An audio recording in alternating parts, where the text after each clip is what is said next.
Hey, everybody, welcome. Let's make a little adjustment. Jacob and Olivia, don't yell at me for doing that. Sorry.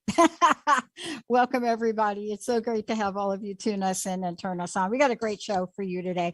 Actually, a great lineup all week long. One of the things that I got a text message from Jessica yesterday, and I want to read it before I introduce Lysa Beltz.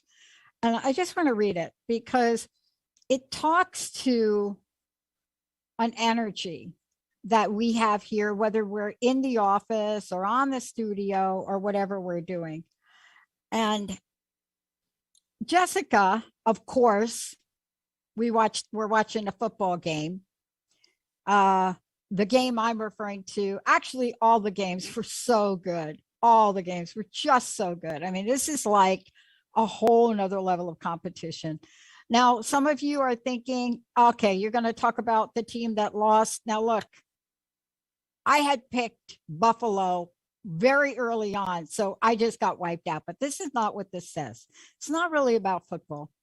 Jessica sends us both of the football games today were picture perfect examples of a possibility mindset. Now, this is from a team member on a Sunday, having an experience with football, watching the game and just watching pure perfection. And what I love about what she said is about possibilities. This week's show, the development of our network and what we're doing is that. And so much so that emails have come in from people wanting us to change our name. But we have another idea for that. And the way that you get to ideas is by doing what my very special Lysa Beltz, my co-host here today, does. So you need to know who she is. You need to know that she is somebody that spent a lot of years like me in the corporate world, working on multiple industries. Now, I never thought in a million years that I'd be sitting here today with Lysa and telling everybody out there that our corporate life has helped shape us to delivering empowering messages. But that's not it for her. Women empowered, the number 4 life. Think about that. Women empowered for life. Women empowered for life. Just think about that for a minute. Then think about becoming unshakable. Now, when you put all that together and you look at Lysa, who is a top coach, right? I don't even want to talk about how long she's been married. She can tell you that story. She can talk about that. But when she and I talked, we had a very similar experience. Hers was at age 9. Mine was at age 6. And that experience, I don't know about her, but you're going to hear about it today from her. That experience shapes a life. And what I want to say about it is she met Jesus when she was 9. Jesus, Jesus, however you say it. My friends say I always don't say it right. It's okay. It's not the point. But when you have that, you understand the experience she's going to share: marriage, divorce, remarriage, blended families. Oh, yes. I mean, it's almost like the line from The Wizard of Oz, right? Marriage, divorce, remarriage, oh my. And I think that comes from that show. I think it comes from that show. So today, I want you to meet a very special person, a very special coach. And we are talking about the journey of unbecoming. Lysa, it's so great. Thank you for joining me here today. Thank you, Dr. Pat. I have been looking forward to this since we scheduled it. This is a premier opportunity for me, and I am just very happy to be here. I love prepping for shows. So everybody thinks that it's like you're over there, I'm over here, still, what's the word? Quarantine, not for my safety, but for the safety of my team. And yet we're unstoppable, we're unshakable. But let's talk about your journey.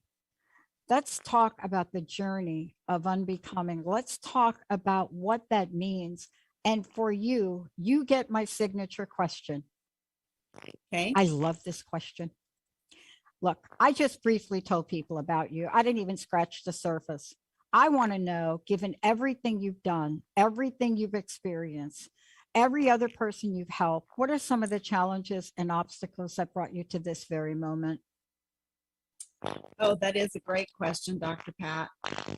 So trying to keep this somewhat summarized, I am the youngest of 4 children.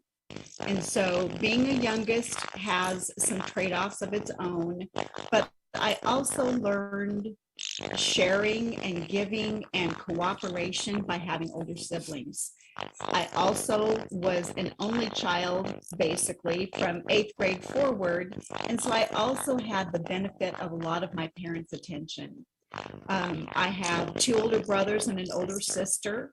And so when everybody else left home and we needed to build a barn, I got to be the barn builder.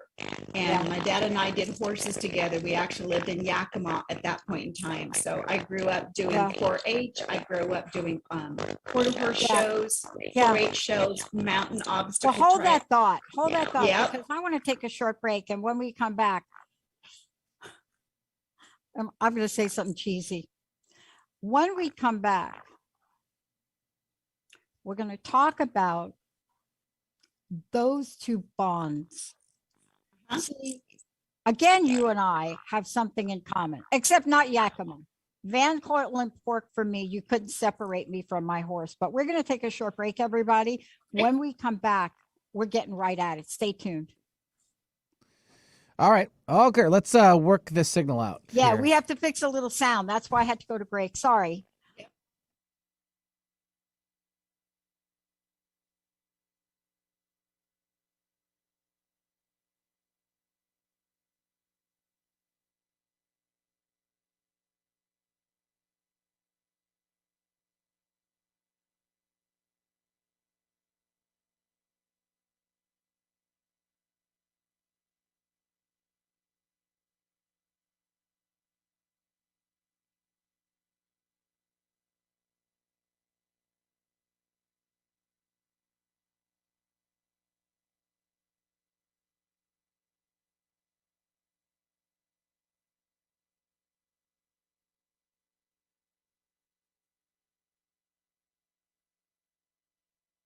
Yeah, I don't hear any disturbance now.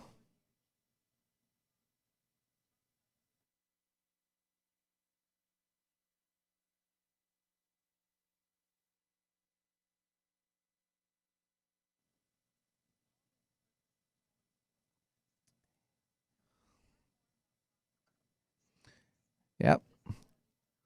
Yeah, we can make this a shorty.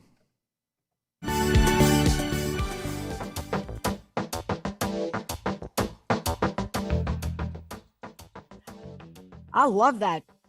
Welcome back, everybody. It's so great to have all of you tune us in and turn us on. Lysa, look, we're going to go right to the half, but I needed to take a quick break.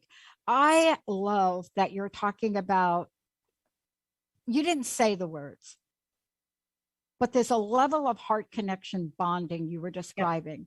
Yep. Growing up or being in Yakima, having horses. I mean, I'm like right there with you. I'm like, oh my gosh. But that journey, everybody might think you and I show up and we haven't had any bumps in the roads. Yep. So what was that like for you with your dad, with the horses? Yep. And I'm actually, so one of the things we're going to talk about as we get into talking about unbecoming is the dark layers of cloth or the dark layers of life, the challenges of life that can get layered onto us that dim our light. And so part of why I kind of wanted to talk about being a youngest child and some of the other things is as children, we allow ourselves to pick up labels or belief systems. And sometimes we misinterpret things simply because we're young and don't have life experience. And so all of those things that go into making us who we are and how we are and giving us our perspective on the world are very, very positive in most instances, but it's also those life experiences growing up that can help us become who we're not really designed to be. So growing up with a brother, I always used to laugh. He used to practice roping on me. He used me for his karate kung fu dummy. It's all those younger sibling things. And while there's a lot of positive bonding, you also pick up some things like, oh, well, I'm the littlest, I can't do such and such, or I'm the youngest, I'm not as good as my older siblings at things. And so that's kind of where we start unbecoming. Being in the horse world was delightful for me. There used to be an article that talked about, what's this thing between girls and horses? Oh. And my horse was my best friend. No kidding. I would go riding out in the orchards or out in the foothills with just him and me, and we would spend hours. It was just absolutely wonderful way to grow up. You learn that bond with an animal. You learn to take command and control, because when you've got a 2,000-pound animal underneath you, you better be in charge. And so there's just so much good that comes out of that growth. Being the only one at home with my parents was absolutely wonderful for me. I just reveled in it. My dad and I would take the horses and pack into the mountains. And again, that's where he and I had that really great bonding time. I got to develop experiences. You learn resourcefulness, you learn resiliency, all of those really positive life lessons. Now, the flip side of all of this that we're also going to talk about is I was a perfectionist. And so junior high, high school, into college, I had these absolutely unrealistic expectations of what I should be able to do and accomplish. If I didn't get things immediately, I wasn't good enough.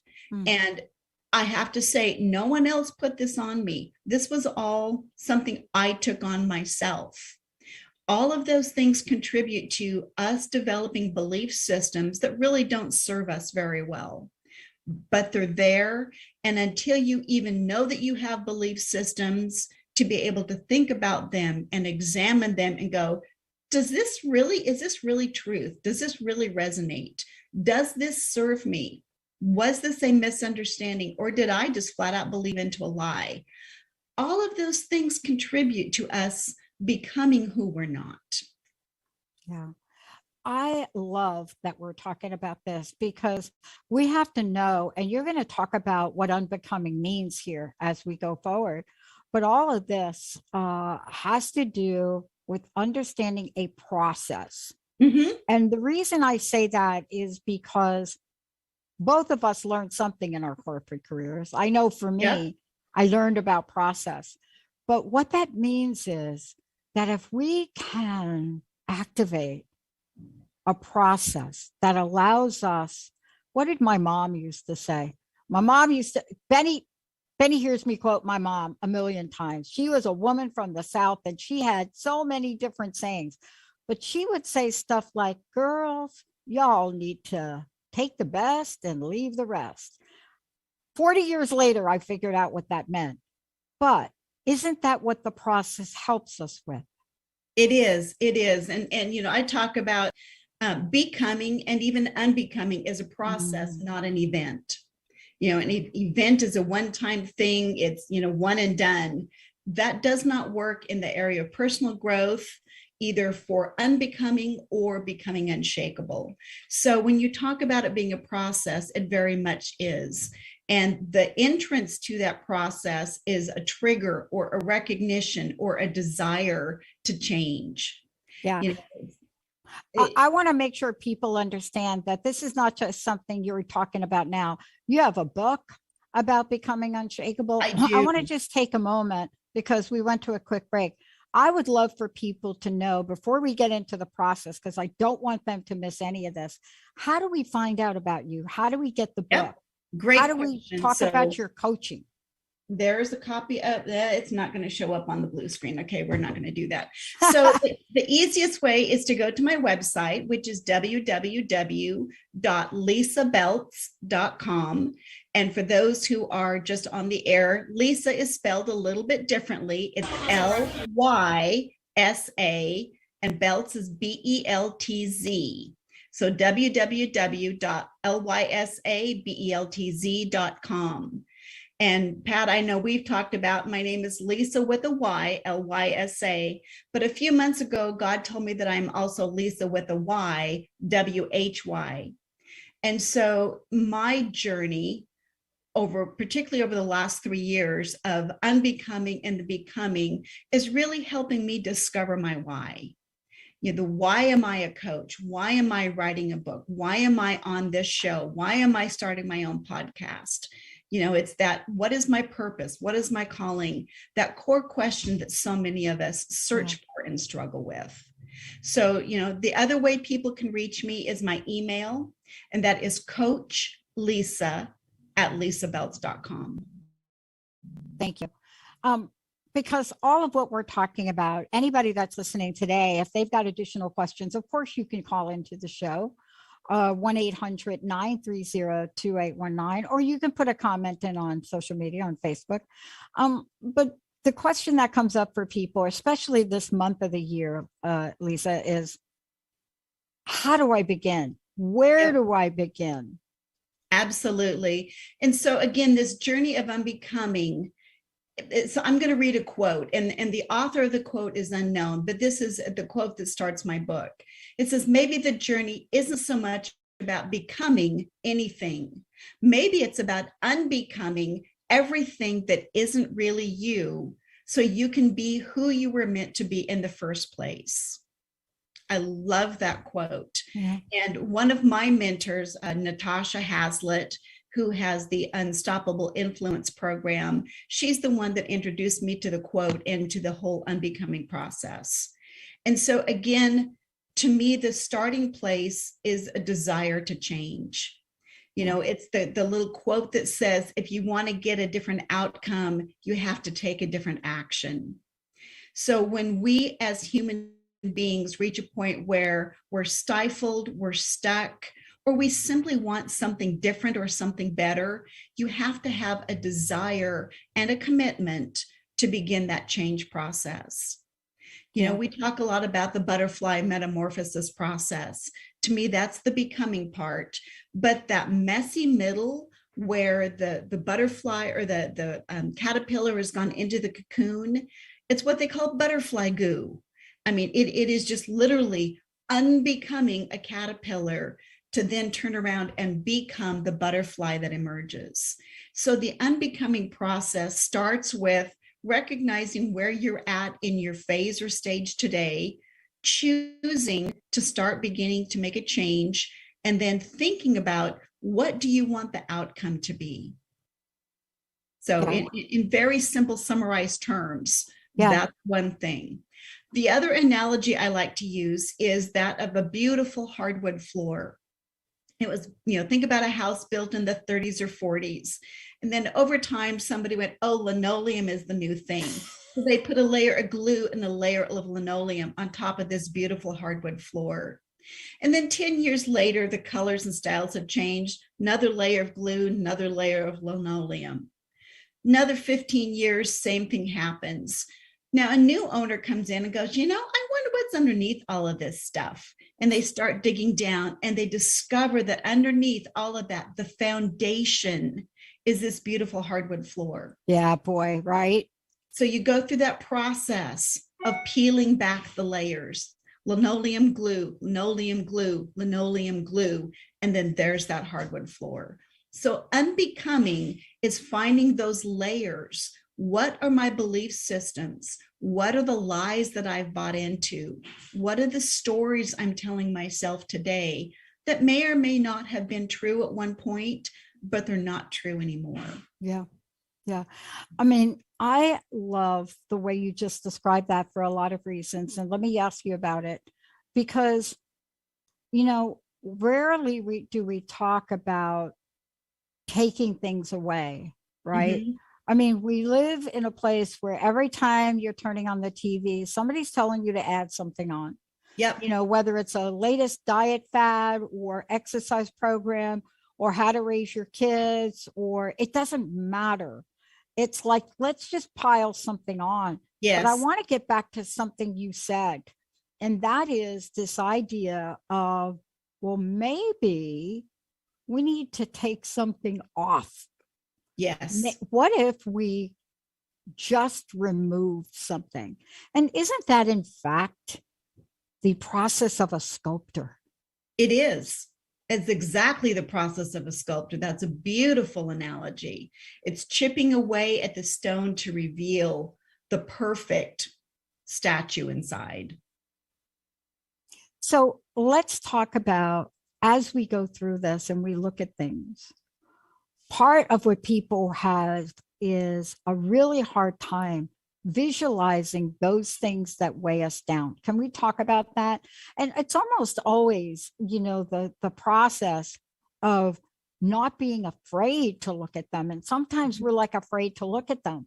That could be anything from looking in your refrigerator to looking at your finances. Right. Yep. And so what Yep. we do is we like, no. Right.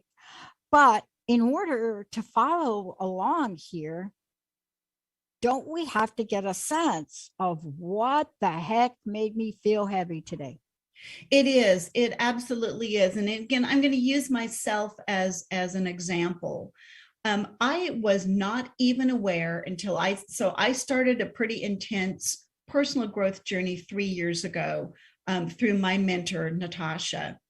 And I did not realize how much self-judgment, self-hatred, and self-rejection that I was carrying.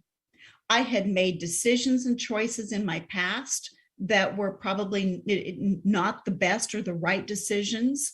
And I had shame and guilt and all of these self-judgment, self-condemnation, self-criticism. And Dr. Pat, I was not even aware that they were there, let alone how heavy they were. And so through my journey, one of the good descriptions I've seen is, the song that we sang as children, "This Little Light of Mine, I'm going to let it shine." Yeah. We all are born from heaven with a light inside of us. That is your personality, your blueprint, your divine design. We all are born with that light. And then shame comes on and judgment comes on. And, oh, you're too heavy. You're too skinny. You're not pretty enough. Oh, you're a blonde instead of a brunette, or you're a this or a that. And people lay those black claws on us and we put them on ourselves. It is those "I don't measure up, I'm not good enough" kinds of things. And so over time, we just end up with all these heavy layers. And some people, it just about snuffs them out. Yeah. But God. But God. Wow. It's so awesome to remember that. I was listening to, I listen to messages, whether it be TV, podcast. I've always got something that's going on in the background, whether it's listening to some of the shows, but I've always got something in the background. And one of the things that I heard, which so resonated me here for the past 2 or 3 weeks, let me just say, is this idea of thanking God in advance. Yes. Right? Absolutely. So let's talk about what that looks like for a minute. Yep. Okay. We can thank God for not just, please help me get this new job. And so one of the things I was reminded of, you only have to ask once. Mm-hmm. You just have to ask once, but you have to thank and praise often. Yes. And I got into a practice of saying, just outright saying a bunch of years ago, thank you, God, 70 times a day for 70 days, because it was the only thing that would quiet my mind. But I want to ask you, when we build this and when we start to peel the layers back, we also have to thank what gets revealed, even if it is a weigh me down type of thing. Isn't that correct? It is. It is. It absolutely is. And so one of the principles that I talk about is that we're all designed by a divine blueprint. So the word of God says that before he even created the earth and created Adam and breathed life into Adam, God wrote out a book of days for every single one of us. God envisioned and designed and intended for every single one of us to be alive at exactly the point in time in history when we're here. And so from that divine blueprint, from that divine design, we move into our lives with gifts, talents, and abilities that God put within us. And when we are moving in those gifts, talents, and abilities is when we have life satisfaction. It's when we have joy. And so when you think about what you're grateful for, Psalms 139 says, "Thank you, God, for I am fearfully and wonderfully made." God, you formed me. You knit me together in my mother's womb before I had ever seen a single one of my days. Mm. God designed us. And if you have nothing else to be thankful for, and we all have so much to be thankful for, you can always thank God for his original, good, perfect plan. Because everything that God designs, he stamps as good. And so many of us get this feeling or this image that, oh, I don't measure up to what God wants of me. I don't measure up to God's expectations. And that is an outright lie. We're in personal growth. We are growing to become more Christ-like. But God knows we're human. He created us human. He says we're good. We're going to take a short break. When we come back, Lysa's going to walk us through what this means as we hold on to the goodness of life. And what tools, what ideas, what can we do to make sure we're holding on to that goodness and the way that feels? Because it's so easy to be tempted into negativity, into limited or no possibilities, into the idea of this is for them and not for me, into the idea that I will never ... fill in the blank. When we come back, we're going to be talking about how do we launch, recognize the process, and know when we're there. Let's take a short break, everybody. We'll be right back. Lots of tools coming your way. Let's take a short break. All clear.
Ready to come in?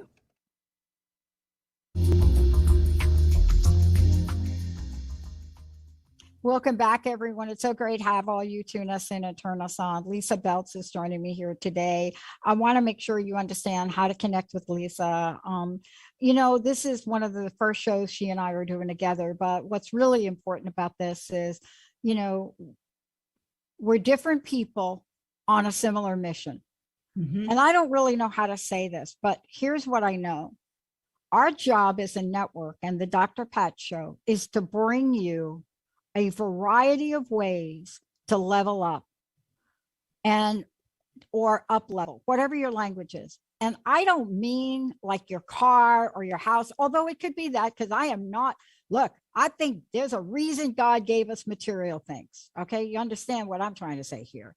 I mean, nobody creates like this beautiful garden and then says, oh, oopsie, that's not for you. But how do you get there? And do we let the external environment be that thing that will get us there or not?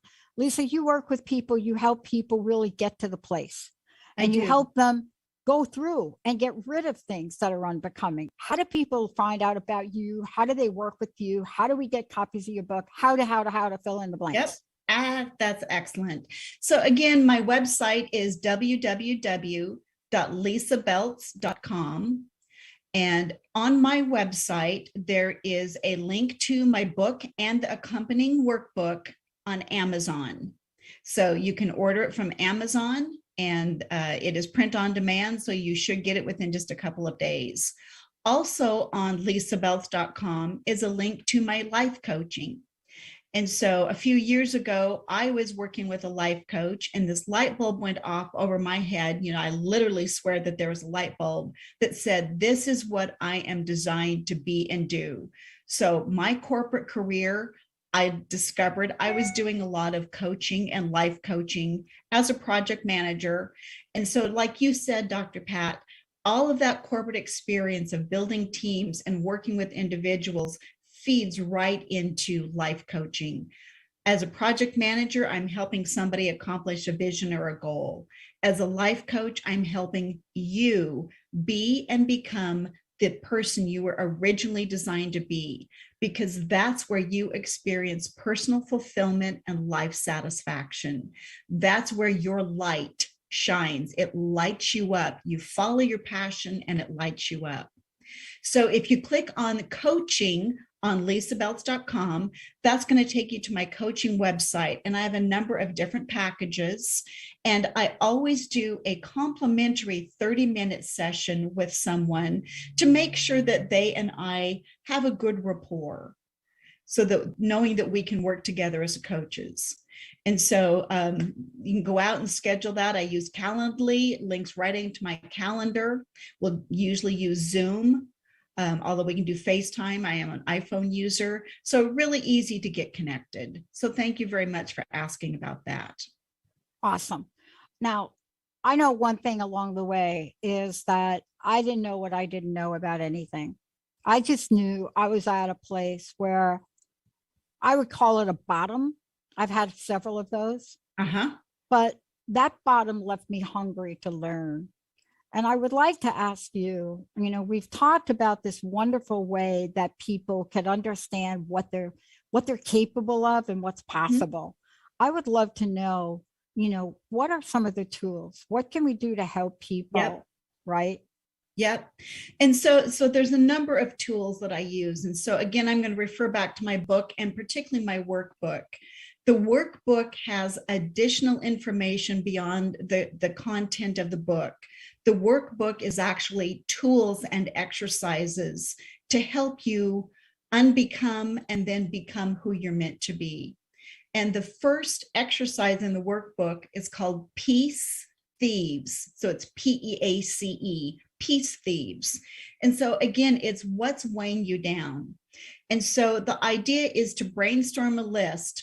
Don't edit, don't not write anything down, big or small, just brain dump a list of everything that's weighing you down. And then you step back and go, okay, of all of these things that I'm worried about, and I'm going to use a pretty random example of a comet hitting Earth, okay? Is that something you or I have any control over? No. So that would be one I would tell you to put a line through. If you don't have any direct influence or control over it, why are you spending energy worrying about it?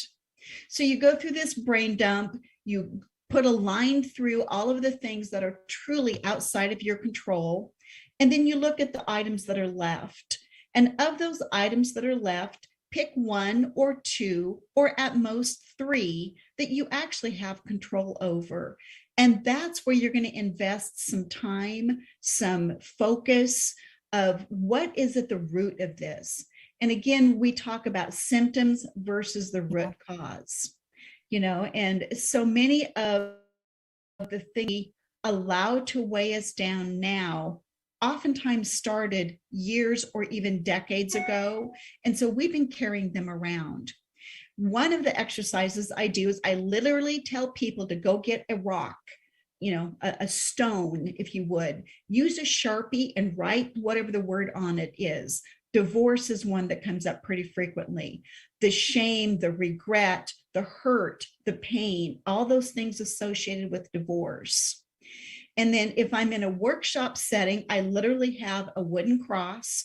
People take that rock and turn it over at the foot of the cross. Wow. And you leave it there. If that's not the right thing for you, this same approach works for anyone of any belief system. Take that rock and go find a body of water, a river, a pond, a canyon, and heave that rock and let it fall, and let all of the negativity associated with that go with it. So you're cutting it off, you're letting it go.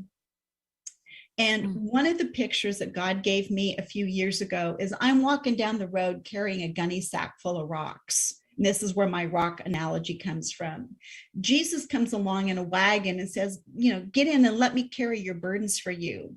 So I crawl in the back of the wagon and I'm sitting there, and we go a little ways down the road, and Jesus looks back, and I've still got the bag of rocks over my shoulder. I'm in the wagon, but I'm still carrying the rocks. And so what we've got to do is open up that gunny sack of rocks. It's like what do you have in your backpack that you're carrying that is weighing you down? Pull those things out, identify it, release it, and don't pick it back up again. So that's where, if you can literally throw that rock in a body of water, let it go to the bottom and stay there. So I love it. I mean, can I ask you about this? Because I so relate to rocks. I mean, when Linda was here visiting, I threatened to put a giant rock garden right in the backyard, like have to bring in these giant boulders. Not sure where that comes from. As a matter of fact, one of my native, my indigenous name is actually rock tree, but there's something powerful about rocks. If we hold that energy you just talked about having that burden be lifted. Yep. And to make sure we're thinking in advance to live a burden-free life. I love that you're talking about rocks, because rocks and the idea of them, just saying the word, you can visualize how it weighs us down. Yes. When we do that, what does it open us up for? Well, nature doesn't like a vacuum, right? Or a void. So when you take one thing out, you also need to intentionally decide what you're going to put back in its place. So if you have a burden of shame, in its place, you're going to put in self-acceptance and self-love. And so again, in our society, we are so afraid of self-love. And again, like anything else, there is an appropriate and inappropriate. There is a use and a misuse. But we are so focused on being afraid of owning our talents, of admiring ourselves for what we're capable of, particularly and I don't want to exclude men, but particularly women. We are raised and taught to be quiet, to be humble, to be all those things. And there's a place for that. But again, when God created man and woman, he said, and they are good. Yes, we are growing. Yes, there are some things we have to unbecome, but the gifts, talents, and abilities that God put in us, he put in us to let our light shine. And so when we take on shame and guilt and self-condemnation, or we think we don't look right, we're overweight, our hair's too long, our hair's too short, our hair's too curly, whatever. You know, those are the things that have to come off. And in their place, it is appropriate self-love and self-acceptance. Because Jesus taught us to love others as we love ourselves. And if I'm rejecting me, how can I completely accept you? How can we be in relationship one with another and have pure communication if there's this barrier? You know, when we're talking about this, it sounds so, let's just use the word simple. And I love the simplicity analogy. I want to talk about, if we could talk about the ego for a minute. You know, I had procrastinated to plant bulbs like flowers, right? For some reason, I don't know, sounded daunting. And I had my friend come over and sort of get rolling with it. And I was watching her. And I watched the simplicity. She took the little hole maker, made the hole, and put the bulb in. But she said something interesting to me. She said, this looks simple, but you better make sure you're putting the bulb in the right direction. Correct. And I thought, see, every step in life has a tip like that, right? Yep. And I was so struck by that what we're talking about today and how to visualize comes to the forefront.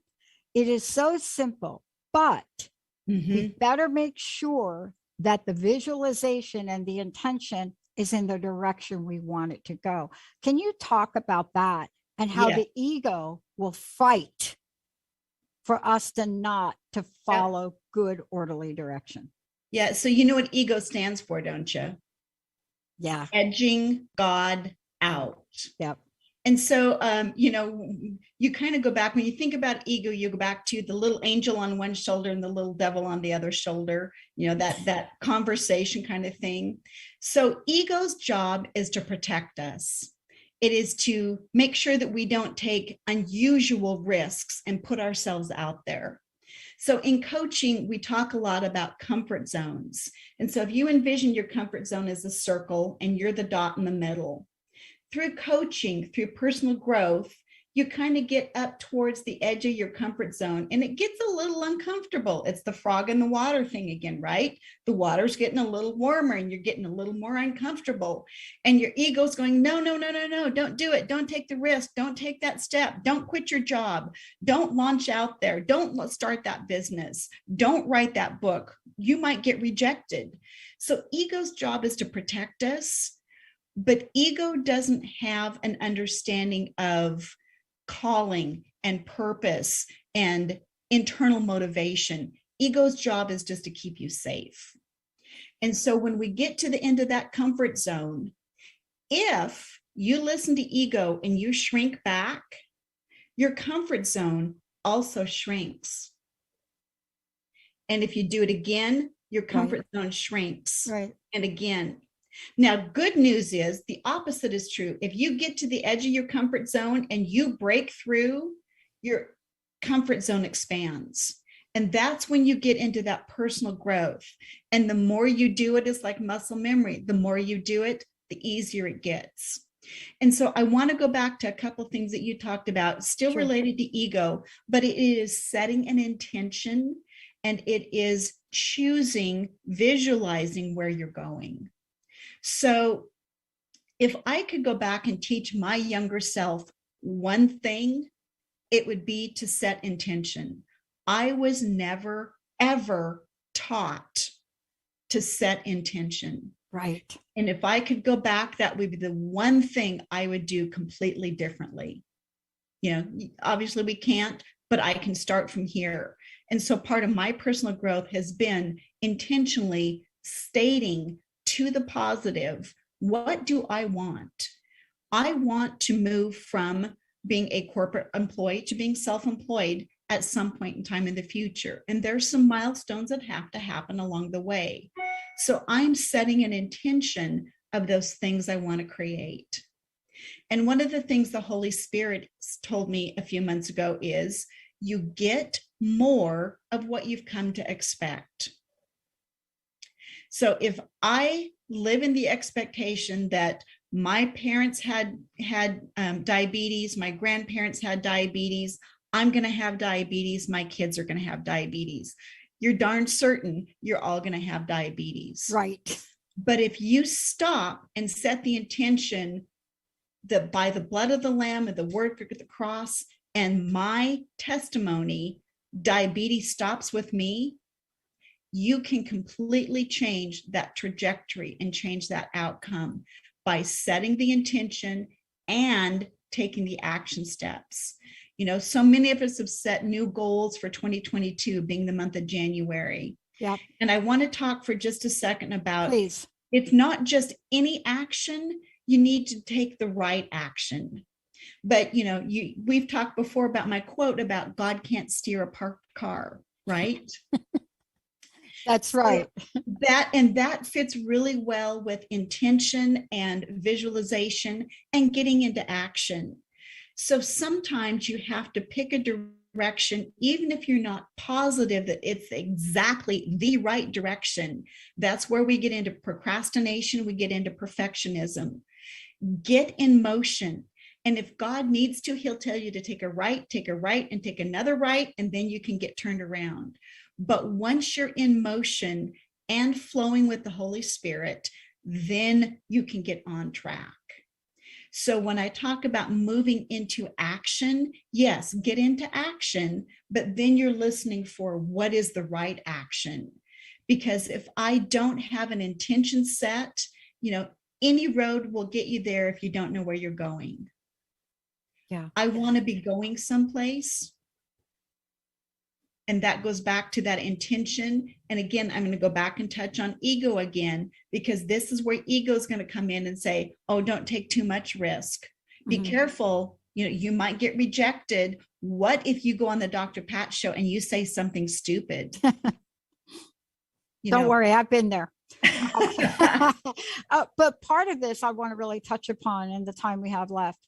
There's a thing that two of my mentors kept saying along the way. You have to trust in the process, Pat. Yes. Oh, yeah. You have to trust in yourself.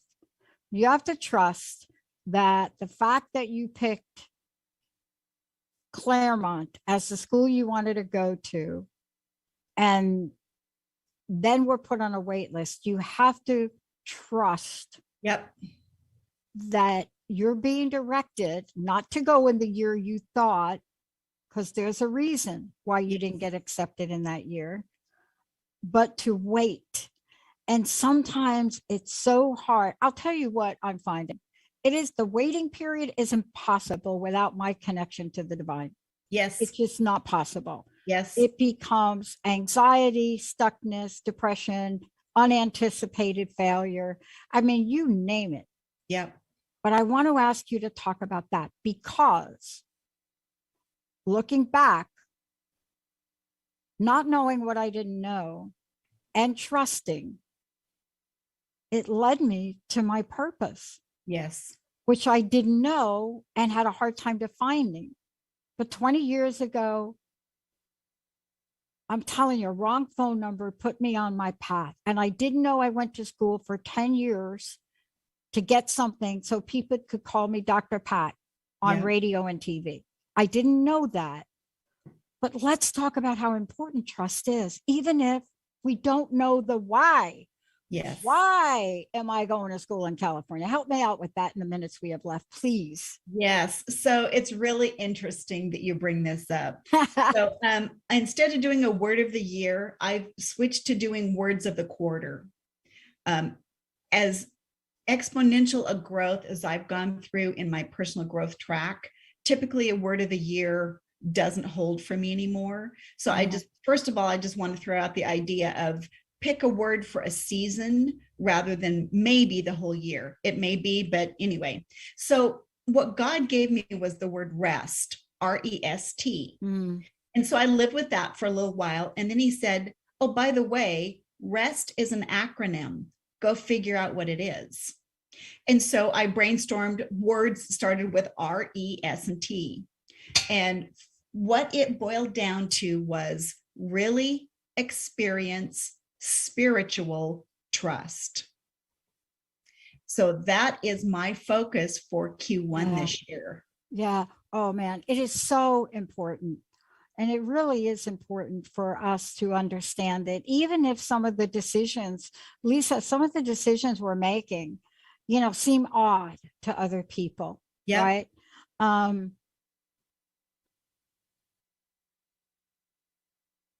I love when I get the gift of hesitation. People in the spiritual community call it hitting the pause button. I don't call it procrastination. You understand there's a difference between. There is a difference. Okay.